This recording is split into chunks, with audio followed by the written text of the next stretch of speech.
చాలా గొప్పగా నమ్ముతున్నాను.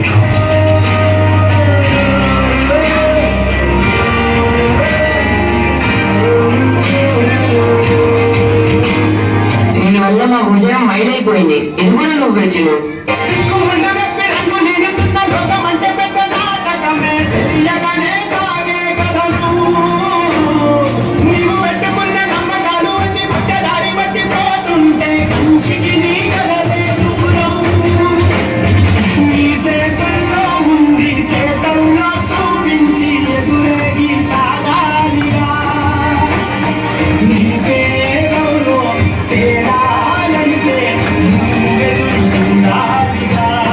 చాలా దాహంగా ఉంది.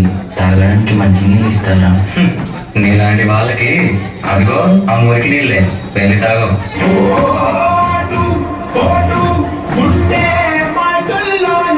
మనుషుల్ని మనుషుల్లా చూడండి, పశువుల్లా కాదు.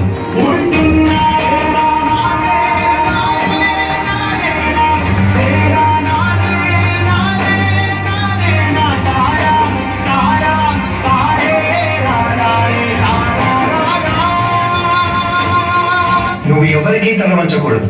నీ చదువు నీ మార్గం కావాలి, విజ్ఞానమే నీ ధనం కావాలి. నీ వాళ్ళ కోసం నువ్వు ఒక దీపంలా నిలవాలి. నీ కృషి, పట్టుదల, దీక్ష మన భారతానికి రాజ్యాంగం కావాలి. ఇప్పటి నుంచి నీ ఇంటి పేరు నా ఇంటి పేరు అవ్వాలి. అందరూ నిన్ను అంబేద్కర్ అని పిలవాలి. సరేనా భీమ్రావ్?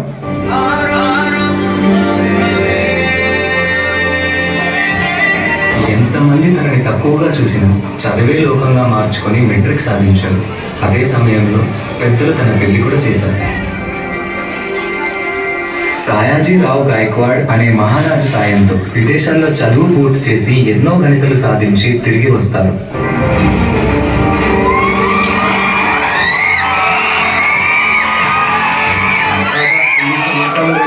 ప్రజలు మారలేదు, మా బ్రతుకులు మారలేదు. ఎలాగైనా మా తలరాతను మార్చే దేవుడివి నువ్వే కావాలి బాబా.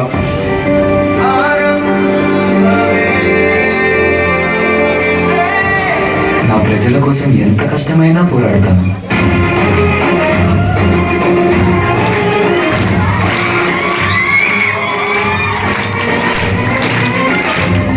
భారత రాజ్యాంగం యొక్క మూసాయుధ కమిటీ అధ్యక్షుడిగా మిమ్మల్ని ఎన్నుకోవడం మాకు చాలా సంతోషంగా ఉంది. ఇన్నేళ్లకి నా ప్రజలకి, నా దేశానికి సేవ చేసే సమయం వచ్చింది. భారత రాజ్యాంగాన్ని నిర్మించే అవకాశం నాకు దక్కింది. దీనికోసం నా ప్రాణాలు అర్పించడానికైనా సిద్ధంగా ఉన్నాను.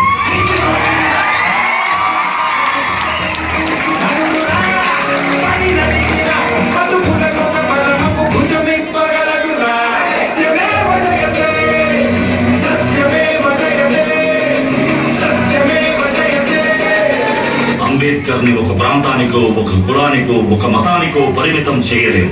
ఎందుకంటే ప్రతి భారతీయుడి గుండెపై శరగని ముద్ర వేసిన మహనీయుడు ఆయన. అందరి కలలు కన్నది ఆయన కలం, బడుగుల కోసం ధ్వనించింది ఆయన గళం.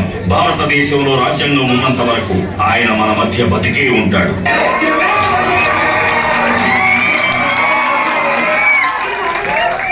Such a good